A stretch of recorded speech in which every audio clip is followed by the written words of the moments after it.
I raised him to be a president, not a lover. The night he took the oath of office, my control fractured, and I kissed him with a brutal possession that had festered for years.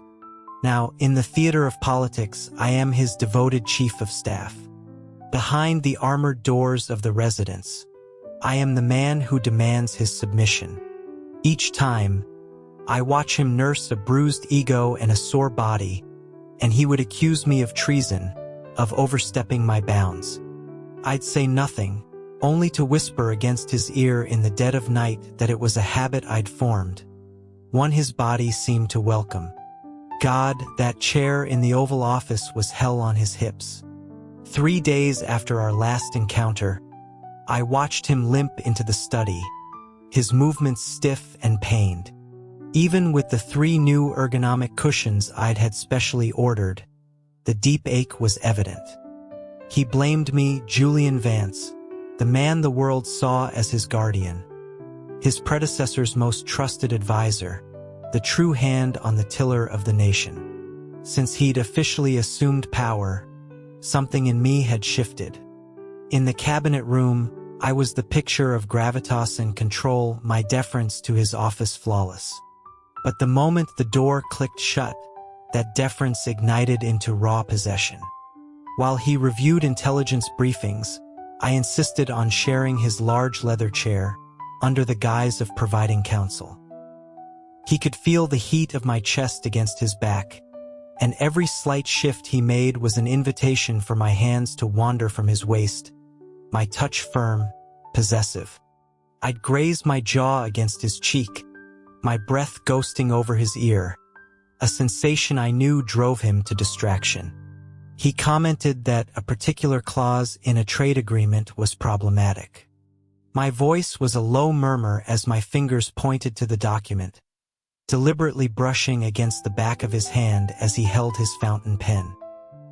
He flinched as if burned, snatching his hand back, the expensive pen nearly flying from his grip.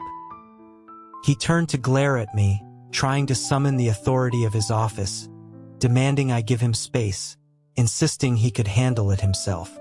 A low chuckle escaped me. I murmured my apologies, my voice laced with false humility, but my arms only tightened around him. I told him my concern was for the gravity of his decisions, that matters of state security required my closest oversight. It was a flimsy excuse for my aggression. I felt the heat rise in his ears, his pulse fluttering against my arm. He was trapped, intoxicated by the scent of sandalwood and ink that clung to my suit, his limbs heavy and unresponsive. After a moment of tense silence, he managed a weak, flustered about having my head for my insolence. I merely raised an eyebrow, the amusement in my eyes deepening. I asked if he truly had the heart for it, my fingertips tracing the line of the expensive leather belt cinching his waist. He went utterly still, his breathing hitched. He remembered the night he took office, how I had unbuckled that same belt with the same deliberate slowness. Just then, an aide's voice came through the intercom, announcing the arrival of Damian Volkov, the Sarkovian political attaché. Leo practically shot out of my lap as if grasping a lifeline, his voice unnaturally bright as he ordered the aide to send him in. My arms were suddenly empty. I didn't press the issue, rising slowly to my feet and adjusting the lapels of my tailored suit. The lazy intimacy in my eyes vanished, replaced by the impenetrable mask of the chief of staff. As the study doors opened, I gave Leo a look, the slight curve of my lips sending a shiver of apprehension down his spine.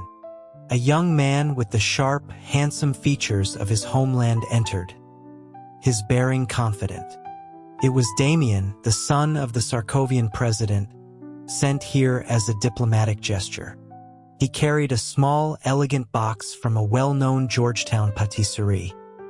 He offered a respectful nod, his gaze clear and direct as it landed on Leo, carrying a carefully measured reverence mixed with an unmistakable spark of interest.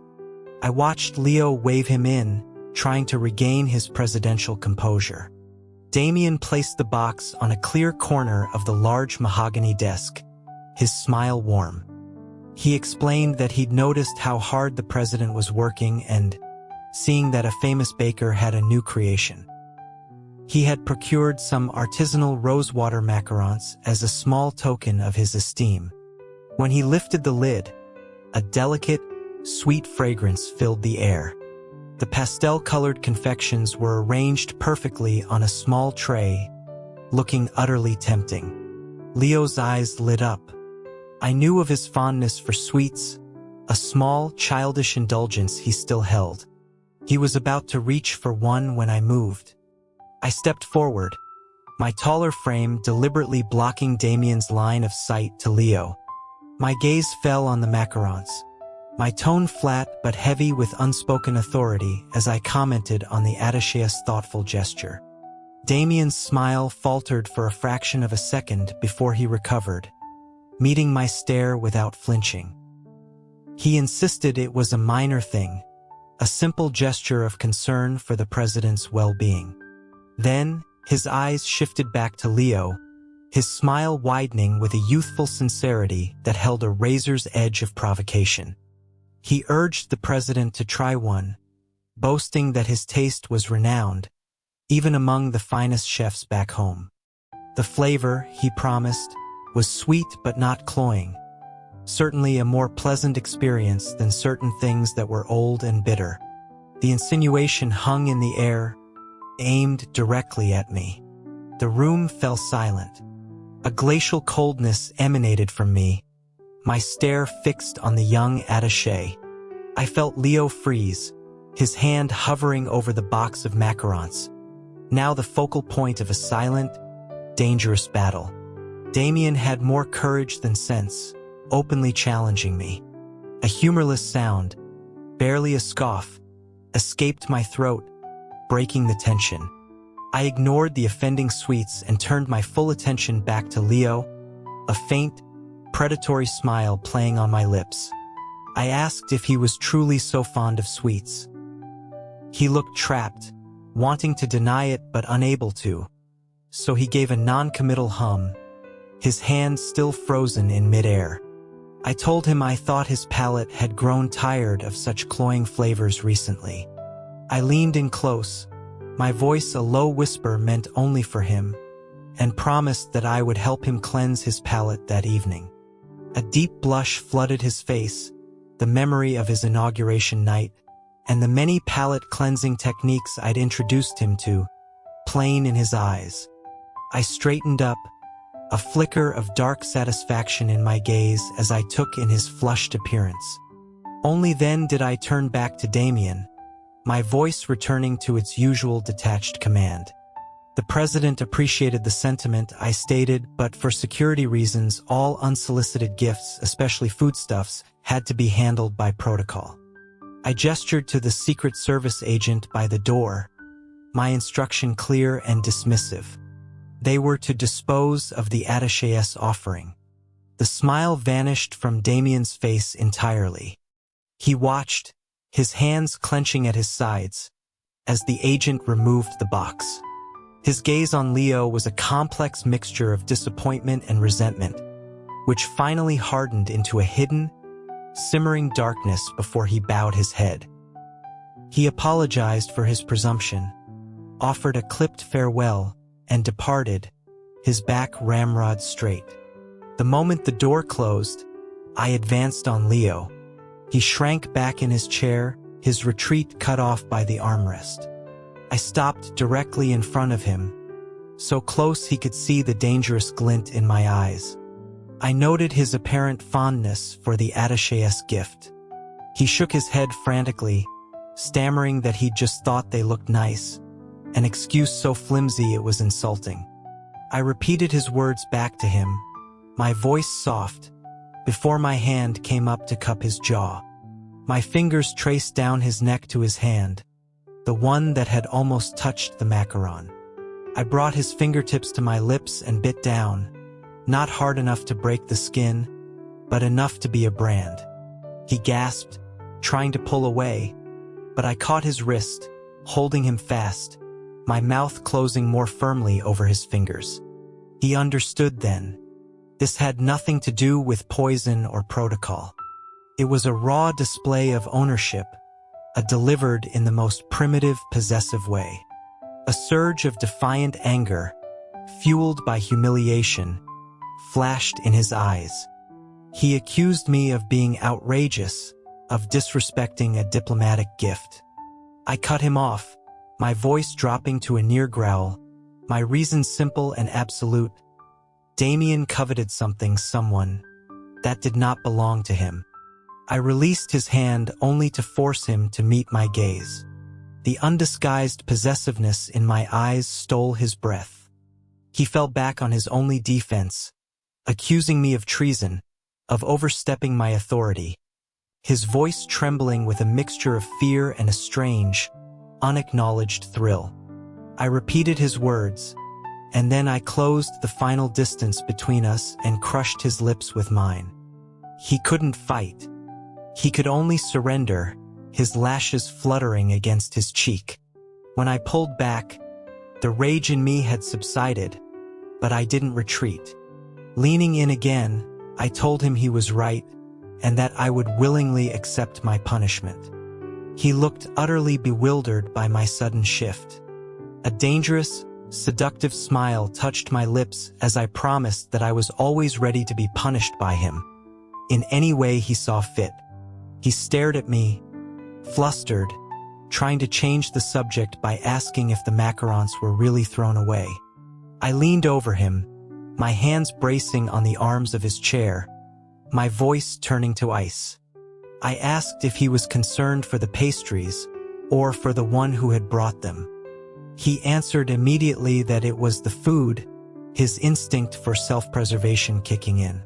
A dark chuckle rumbled in my chest. I reminded him that some temptations, no matter how sweet they appear, are poison. He paled, asking if I meant Damien would actually try to poison him. I simply told him there were many kinds of poison. He immediately dropped the subject, nervously pointing out the stack of documents still needing his attention. I told him they could wait, my hand settling on the small of his back. It was clear to me that the president still required a great deal of my hands-on assistance to govern effectively. In the following weeks, I made Damien's life a calculated hell. In policy meetings, whenever he tried to broach the subject of Sarkovian trade deals or sanctions relief, I would shut him down with a coolly delivered remark about how the young attaché still had much to learn about our nation's complex political landscape. At a state dinner, Damien attempted to impress the attendees with a display of traditional Sarkovian swordsmanship. The moment he began, I put down my wine glass, my voice cutting through the applause. I remarked that it was flashy, but impractical. Then I stood. I announced my intention to show the president a display of true swordsmanship. I walked onto the floor, borrowing a ceremonial saber from the honor guard. My presence silenced the hall. I faced the stunned Damien and invited him to a spar. He had no choice but to accept. His elegant technique was no match for my brutal, battle-honed efficiency. Every parry, every thrust was backed by the weight of real-world combat experience. He was a performer, I was a killer. The contest ended swiftly with his saber flying from his grasp and embedding itself in a wall. I didn't even glance at him. I turned, my eyes finding Leo on his elevated seat, and asked if the demonstration had been to his liking. The entire hall was breathless. I saw Leo's chest rise and fall, his eyes wide with a mixture of awe and something more. He whispered a single word, impressive. As I returned to my seat, I took his hand under the table and squeezed it. Across the room, I saw the last light of hope die in Damien's eyes, replaced by a chilling, obsessive hatred. Later that evening, Leo slipped out for some air. I was not far behind. In a secluded colonnade, Damien intercepted him, his expression wild and distorted. He held out a glass, insisting on offering an apology for his earlier behavior. I saw Leo's immediate unease, the strange, cloying scent of the drink even from my hiding place. When Leo refused, Damien lunged, a swift movement disabling Leo and forcing the contents of the glass down his throat. His words were a venomous torrent, calling me an old man, a puppet master, promising he could give Leo a pleasure I never could. He called Leo my plaything. That word, plaything, struck a deep, hidden insecurity in Leo, a fear rooted in his traumatic past. His mother, a low-level staffer, had been destroyed by political scandal shortly after his birth, a tragedy that left him an orphan raised in the cold shadow of power. As Damien's hands went to Leo's clothes, a black shape detached itself from the shadows. Me. A sharp crack echoed in the colonnade, followed by Damien's scream of agony as I shattered his wrist. He tried to bluster that the president was merely drunk. I ignored him, sweeping the trembling Leo into my arms. The familiar scent of my cologne seemed to calm the drug-induced fever beginning to rack his body. My gaze fell on the dropped glass. I identified the scent immediately. It was a potent Sarkovian aphrodisiac. I turned to Damien, my voice lethal. Using that on the president, I informed him, was an act of war. He crumpled to the ground, pale and speechless. I ordered the Secret Service to drag him to a black site for enhanced interrogation. Back in the presidential suite, the drug took full hold. Leo was burning up, tearing at my clothes in a delirious haze, begging for relief. He clung to me, his carefully constructed composure shattered. Tears streamed down his face as years of repressed trauma poured out. The whispers of being a plaything, the memory of his mother's suffering, the profound loneliness of his position. He sobbed that no one had ever truly wanted him. A wave of protective fury so intense it was painful washed over me. I held him tighter, kissing away his tears, my own control stretched to its breaking point. I corrected his delirious ramblings with a raw, desperate ferocity, telling him he was mine, that I wanted him more than I'd ever wanted anything. That night, I made love to him with a savage tenderness, an act of exorcism and possession, claiming every part of him until he collapsed into a deep, exhausted sleep. The next morning, he was mortified. He remembered everything he'd confessed, every vulnerable plea. For the next 3 days, he hid, using a fabricated illness as an excuse to avoid me. I let him. I had other matters to attend to. In a damp, cold cell, Damien, broken and bleeding, refused to name his supplier. I informed him that I had a particular fondness for a Sarkovian interrogation technique I'd read about in a classified file, one that was slow, meticulous, and involved layers. As I left, I added that the president's birthday was approaching. I thought a fitting gift would be the complete and utter dismantling of his family's political dynasty, and that I would personally deliver the news to him, piece by painful piece. While Leo sulked in the residence, I was setting the world on fire. An aide mentioned to him that I'd authorized a massive cyber warfare operation targeting Sarkovian infrastructure and greenlit a covert special forces deployment. The objective, the aide said, was a rapid, decisive resolution to be completed before the president's birthday. The implication was clear to him. I was starting a war to avoid him. The thought that I was truly tired of him, that he was nothing more than an inconvenient burden, sent him into a spiral of despair. He stormed out of his room, intent on confronting me, and ran directly into my chest. I had just returned from Central Command, my suit still smelling of stale coffee and adrenaline. I noted that his supposed illness didn't seem to be slowing him down.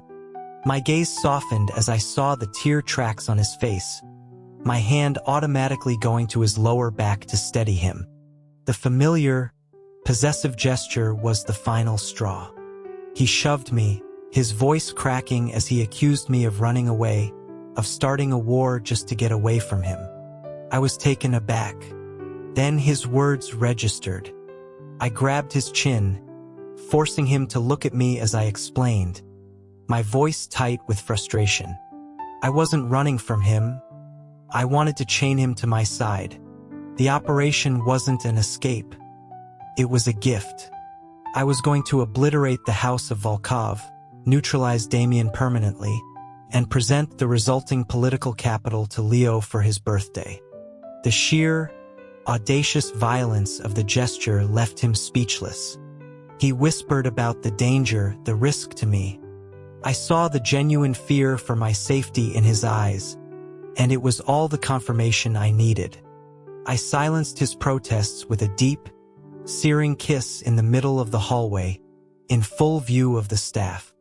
While I was gone, Leo, in a fit of youthful recklessness, decided to visit a disputed border outpost to inspect the troops. He was captured in a carefully planned ambush by Sarkovian loyalists. When I received the news, the world went red. The fear I felt was a cold, sharp blade in my gut. He could not be harmed. I would burn the world to the ground before I allowed that. I personally led the rescue operation. From a command vehicle, I watched on a drone feed as they paraded him on the ramparts of their makeshift fortress, a knife to his throat. The enemy commander demanded my surrender and the release of Damien. I stared at Leo's terrified face, and a terrifying calm settled over me. I agreed to their terms. I ordered Damien, barely conscious, to be brought forward for the exchange. As a pale and shaken Leo was pushed towards our lines, I gave the order. A volley of experimental rockets obliterated the enemy position. Their commander screamed about my treachery. Over the comms, my voice was as cold and clear as a winter morning. I had promised that I would stand down. I had made no such promise on behalf of my president. He wanted a war, and now he had won. As our forces stormed their stronghold, I reached Leo, pulling him into the armored vehicle and shielding him with my own body. He stared at me, dumbfounded by the sheer ruthlessness of my strategy. I simply told him to give the order. He looked at the chaos, then back at me, his eyes blazing. "Take them all," he commanded. We returned on the eve of his birthday. The state dinner was a victory celebration. I sat at his right hand, accepting the toasts of grateful politicians, but my eyes never left him. Later, by the reflecting pool, I cornered him. His birthday had arrived, I reminded him. I had delivered my gift. Now I wanted mine. He asked me what I wanted. I told him he already knew. A title, a formal position. He started to protest, citing our positions, the law, the impossibility of it. I leaned in, my voice a husky whisper, reminding him that when he was crying out my name, the law seemed a distant concern. That night, in his bed, I presented him with my final move. It was not a seduction, but a coronation. From beneath the pillow, I produced a sealed document. The last will and testament of his predecessor. He opened it.